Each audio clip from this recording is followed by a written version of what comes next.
Hi folks, welcome back to the series on Building Stress Resiliency. My name is Jamie Sable and I'm a registered psychotherapist and marriage counselor in Toronto.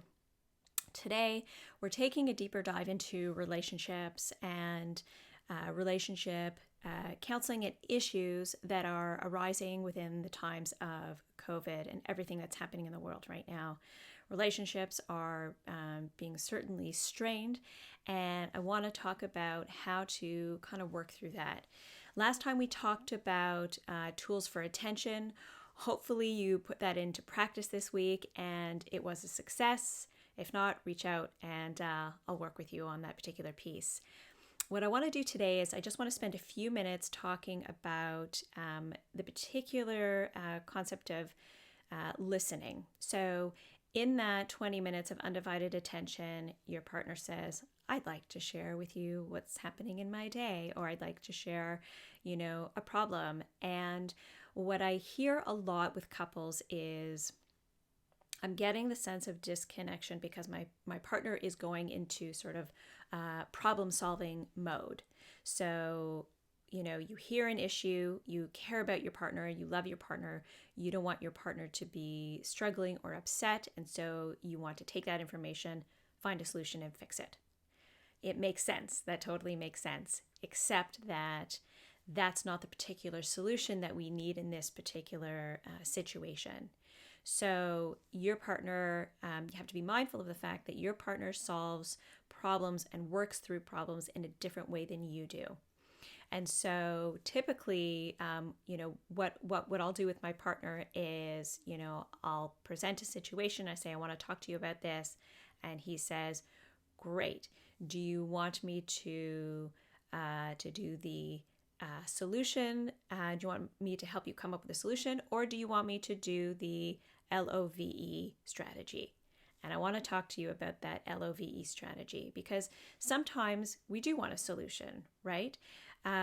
So it's always good to ask your partner, do you want me to present a solution for you and help you solve the problem? Or do you want me to help you solve the problem by using the LOVE strategy? So let's talk about the LOVE strategy. L is for listening. So here what you're going to do is you're going to assume the position. And that means you're going to sit across from your partner, maintaining eye contact because 90% of communication is nonverbal. So when you are sort of looking away or facing away or looking at your phone, what it says to your partner is, I'm not really here and engaged with what you're saying, and what you're saying is not important to me, and therefore you are not important to me. And that's a very different message. It's not the message that we want. That's going to lead you into further disconnection and present now two issues to your partner because your partner's coming to you with an initial issue, and now it becomes a secondary issue. So assuming the position means, arms uncrossed, legs uncrossed, facing your partner, no distractions, eye contact. That's the first part. The second part is, so let's talk about active listening. So you are not there to provide information or to provide your opinion.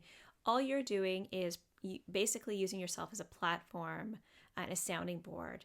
And so what you're going to do is you're going to ask questions. Tell me about what's happening for you right now, or tell me about the situation. And then you're going to let your partner talk. And on occasion, as you're listening, you're going to paraphrase and throw back at your partner what it is that they've said so that the message you're sending is, I'm really listening. I'm trying to understand what you're saying. I'm here with you. You are so important to me. So the way that you do that is you paraphrase what they've just told you in the right moment. So you don't want to cut them off. You want to wait till they're finished speaking, wait for that nice gap. And then you say, so what I'm hearing you say is ... Is that right? And you want to say, is that right? Because it gives them the opportunity to say, yes, you got it. And that's like ding, ding, ding, ding, ding. Connection, and makes them feel like you're with them, right? It also gives them the opportunity, if you're not getting it, to kind of redirect and try again and explain it, right?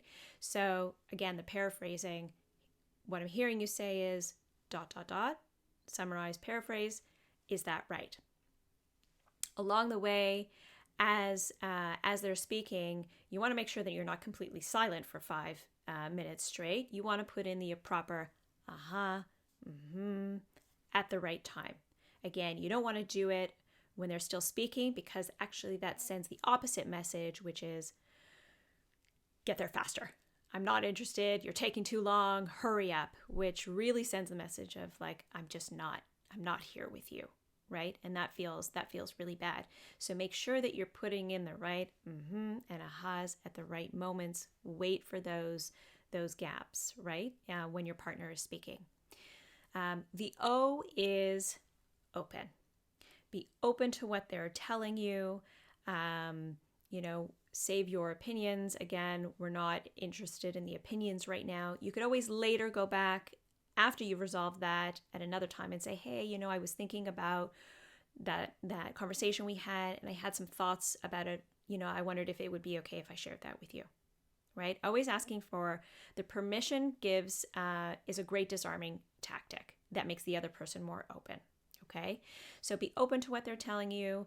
You might be getting, the situation or the conflict may be something about you. So your nervous system may get sort of triggered or frayed a little bit because you might be hearing something about you that isn't necessarily great. Hold on, bear down on the chair, breathe through it. You're okay. Just remind yourself you are not a bad person. She or he is just talking about a specific behavior. And just know that, don't go into sort of the shame, and try not to go into the defense. You're just getting information that she is sort of requesting or needing a different type of behavior from you. Okay, so just sort of be mindful of that piece and that openness. The V is validation.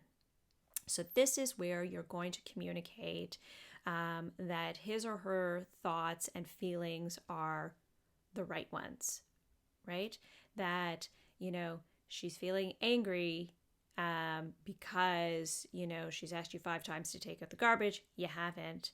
That's valid. She's right for feeling that way. So you want to make sure that you're communicating and validating that the emotions that she's feeling are the right ones. She's upset because she didn't get that job promotion that she was up for and someone else got it. And you might be saying to yourself, well, the other person was more qualified. In this case, it doesn't matter. She's still upset about it, and she's allowed to feel upset about it, right? So we want to make our partner feel as though the emotions that they're having are the right ones, okay? And then the last piece is empathy. This is E. So this is where you really want to put yourself in that other person's shoes. If you worked really hard and you wanted that promotion and you were, busting your butt and you didn't get it, you probably would be upset too, right? So this is where you really want to try to imagine what it would feel like if you were in that person's shoes. So that is LOVE. Start playing with it. You can communicate it to your partner ahead of time and say, hey, I learned this thing today. I want to try it out.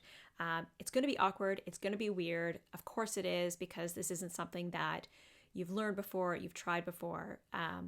So I think if you are sort of upfront about it and say, hey, I want to try this thing, it's going to be weird and awkward. That's okay. Let it be weird and awkward.